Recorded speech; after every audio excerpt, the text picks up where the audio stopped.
Fails with their highest score in almost 2 years as we welcome you back. Spencer McLaughlin. I'm joined by Southern Utah head coach Scotty Bauman. Coach, you hit 196 for the first time this year, bested by a strong performance from BYU. What were your biggest takeaways tonight?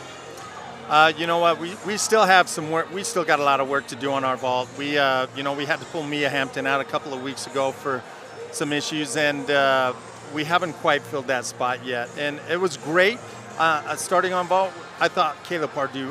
I mean, it's crazy to me what we have to do to get a 9.9 on this team, because she did a beautiful Yurchenko 1.5 and absolutely stuck it and got a 9.925, which is a totally justifiable score. But then Nia Randolph goes right behind her, does a beautiful Yurchenko 1.5 twist with a small step forward, which is exactly what you teach these guys to do. You know, if they step back, in most conferences and at most schools, you get 0.2 of deduction, but it doesn't seem to be that way across the board, across the nation. And, she goes 9.8, 2.5 or something like that, and it was a beautiful vault. 9.825, that was the score. Yeah, I think at another school, maybe in another conference, that goes 9.9, 9.9 all day long. But it's very frustrating this year seeing what's going on. And, our first 4 kids up on floor can get above a 9.825, and they murdered those floor routines. They looked awesome.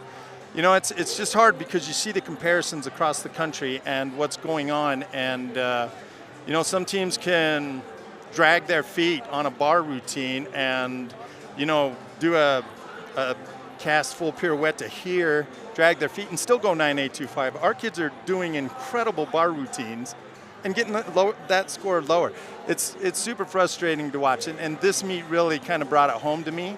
And I normally don't get too chippy on the judges, but it's really frustrating this year. So and no, I want to give credit to BYU, man. They looked freaking awesome tonight. All the credit in the world to them. Even if we'd have had a hard time beating that team tonight. They looked fantastic. So Garden, that group did a great job. So really proud of those guys. How do you keep your team going forward when you're battling something like that and you feel like you're controlling what you can control, but the uncontrollable is what you feel like is holding you back?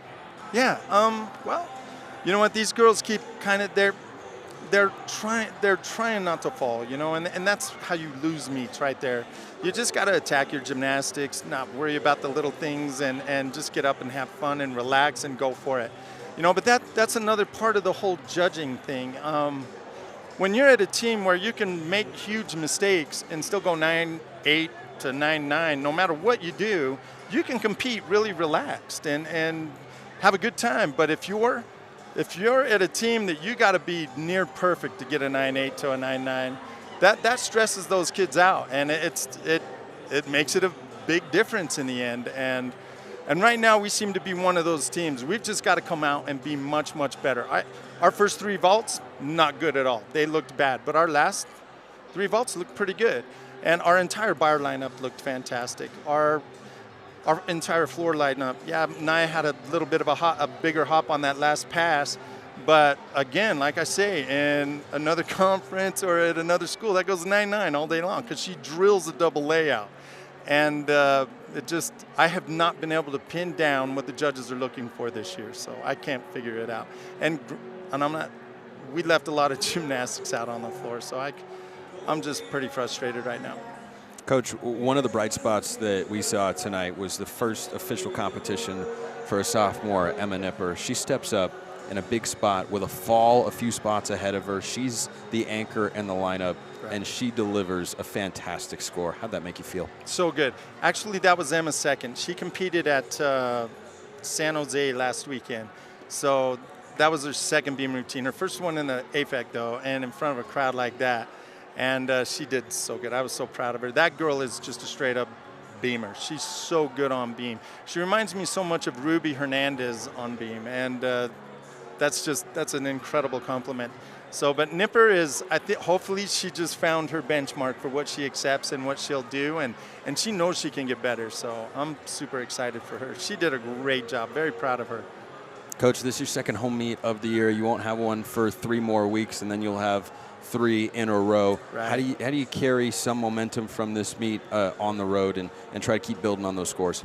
Well, we can definitely build on this score. And yeah, it was a 196, but it was barely a 196, so it really doesn't help us out that much.